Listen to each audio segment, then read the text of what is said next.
Chris, hope all's well. This is the last video I'm doing of the year. It's all about processing, working through stuff. So as you work with Rune Yoga, doing the physical postures and working with the movements, this naturally stimulates areas of the body, which in turn will bring more energy into that area.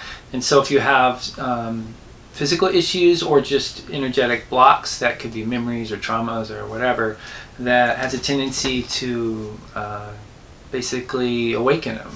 And in doing so, we'll bring memories and could be just energetic experiences, like you just notice shit just constantly not working, or you have to keep backtracking, or things break, or computers are just acting up. It could be like PTSD experiences of remembering past traumas that have been kind of buried. Just thoughts, emotions. You can just all of a sudden just be angry as shit, or sad, or who knows what can come up.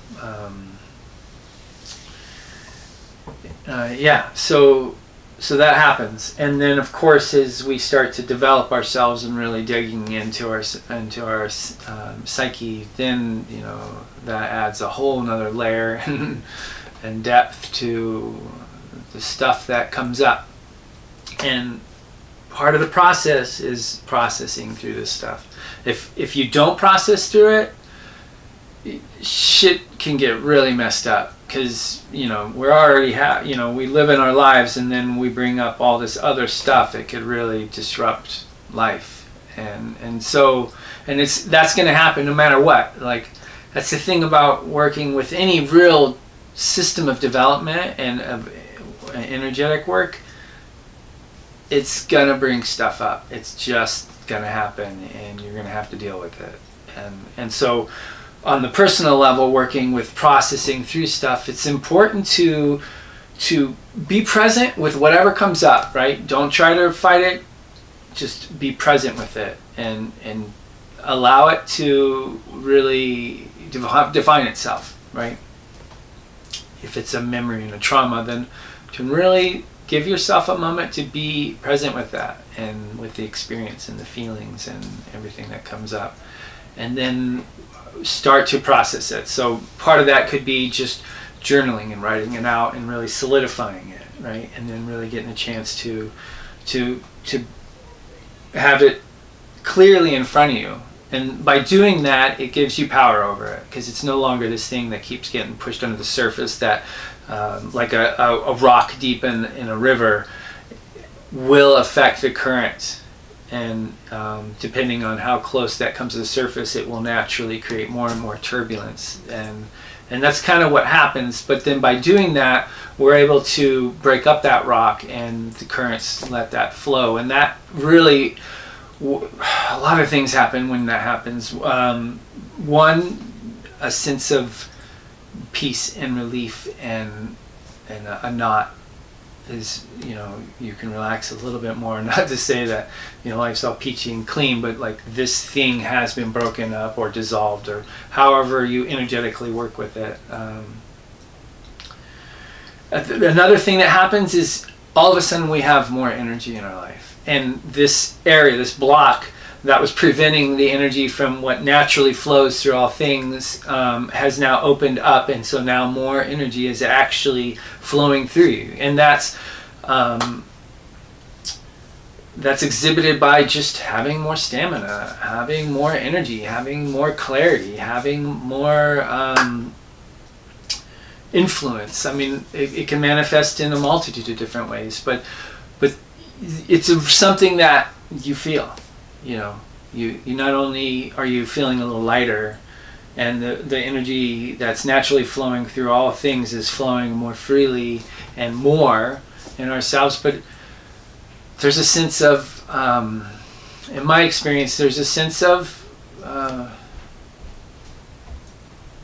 feeling good about myself, right? Having control, a greater sense of value and direction. Like, there's just, it does a lot. in my experience. So yeah. So in my book, my Rune Yoga book, I have a whole list of things that help with the processing. I just want to emphasize that it has to be a conscious thing, right? Whatever you do, you're doing it for this specific purpose. If it is for gaining, more control over the mind, right? Or being less controlled by baser desires, Not that those are necessarily bad, but if it's dictating your life, right? If getting laid or whatever it is that you're seeking to satisfy, just more raw levels of energy and pleasure, shall we say, good pleasures, don't get me wrong, but like if that's dictating your life, right? Like if you were to think of working with the Indian tradition, because this is what we're actually calling Rune Yoga. So, working with the Indian tradition, with the Kundalini, and working with the Chakras, that sense of each one of these planes represents a different level of experience with reality. So like first and second chakra was really focused on the physical, survival and the base experiences, so fear and the need for survival, and that can include a lot of different things. And your second level, your second chakra, which when we're just looking at it from the physical body, it's just like, all right, so first chakra really talks about just our base seat, our ground, our foundation, shitting, like just the process of life itself, like all the raw stuff that's there. And then second is really our genitals and our sex organs. That's that sense of procreation, but it's also a sense of certain form of desire, because it's not like pleasures in that sense is, that's amazing, but there's other forms of pleasure that have nothing to do with sexual energy. So and so as we raise our consciousness, what is considered like where we're abiding. So now if we're in our third chakra, like our gut and our digestion and our power and our root source of energy and willpower, if that's the domain that we're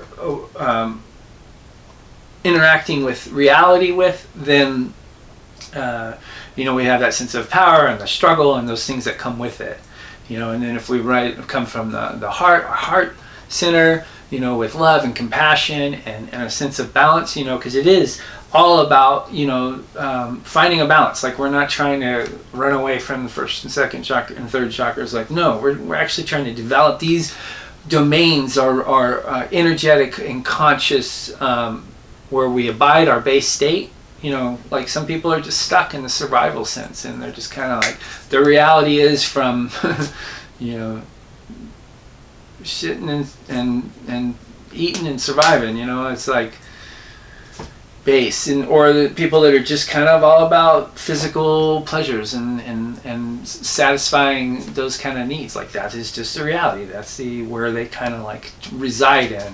And so as we like elevate ourselves energetically, I mean, granted it is like symbolic and metaphorical in a way, but really like if you think about the physical body and just what's going on in those regions, it kind of gives us a sense of like, all right, well, just energetically, you can understand it and conceptualize it. So from the heart center, it's just like, that's where all our blood flows and love, like all the symbolism that comes from these regions.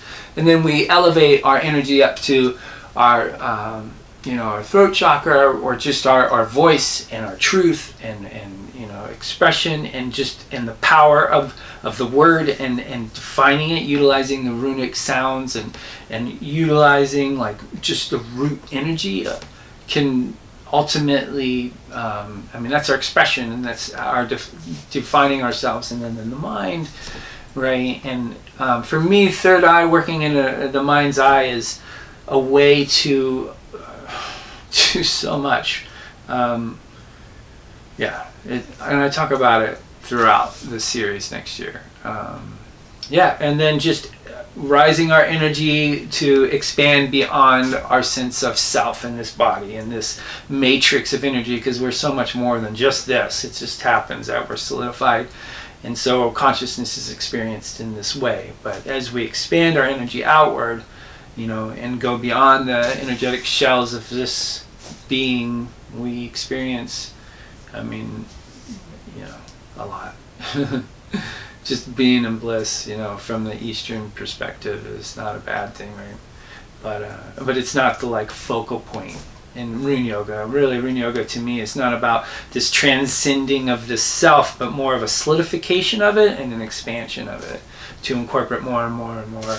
But of course, tap in, just as much as getting laid and having an orgasm is just whoa, fuck yeah, that level of bliss is pretty amazing too. So it's I'm not just radiating out here all the time or just way out here all the time, because it's blissful and stuff, but at the same time it's it's not here in this place in this moment in time. And so yeah, anyhow, so so next year I'm going to start doing these videos every few weeks. I mean, I'm not going to be on some time schedule, but I'll try to go through the whole sequence all next year, so that hopefully, I mean, even if you don't buy my book, these videos should be sufficient for you to really gain some benefit from Rune Yoga, blah, blah, blah. But of course, I do encourage you to buy my book, not only because it's nice to have that support and encouragement, but also